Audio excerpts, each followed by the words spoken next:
به خاطر از که زندگی خراب نشه، زندگی خود خراب میکن بدون در نظر گرفتن از که اگه زندگی خودت خراب شد زندگی ها خواهد خراب شد. یه قربانی به خاطر عشقش حاضریشش حق است.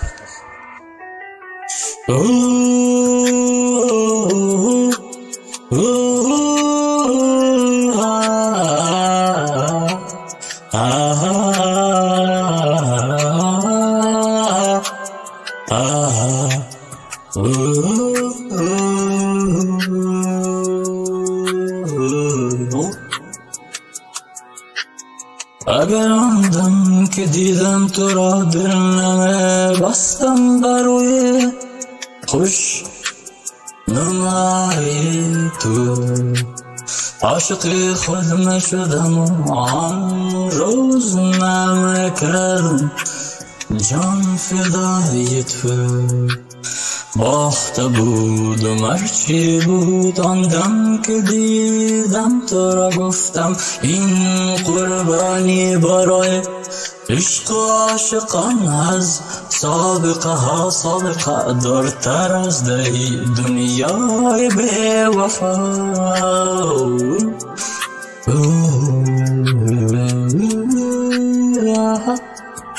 اما نگرفت آرامی دل تپید و گفت خواهم چیزی را که خواهد دلم تپید و آرام و من گفت عاشق شدی مبارک قربانیت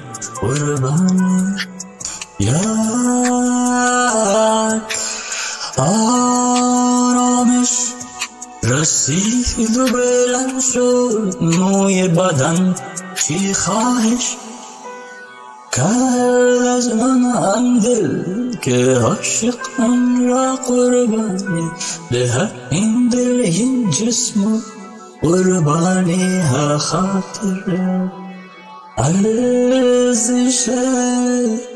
قلب بلند تو بیشتر از آن بود که قربانی کن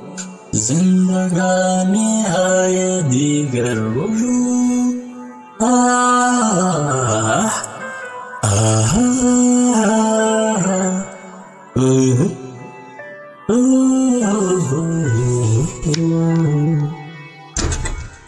این زندگی برای ایست که کافی زندگی کنی و بس نیست دیگه اضافه شبه مردن خیلی ساده میشه برد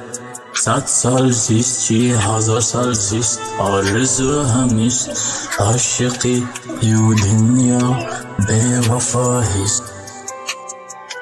هرچی بگویم برای تو به مثل خواندن یاسین به گوش خر توست تو نمیدانی کور شدی ای درد عاشقی عوارض جانب شمس من موندی به جایی که نمیخواستی از چیزی که میترسیدی رسید به سر راحت نشان دهان گناهت جمال پاک جامت سیایی لشکر ببین چی کرده همراحت داغ دنیا به قلبت و درد دنیا به صورت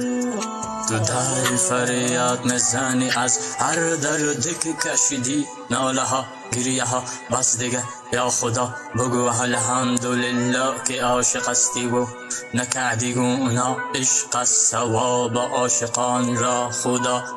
زنده نگه دارد جای آنها است 7 طبقه آسمانش بهشت فردوس است جای عاشقانش.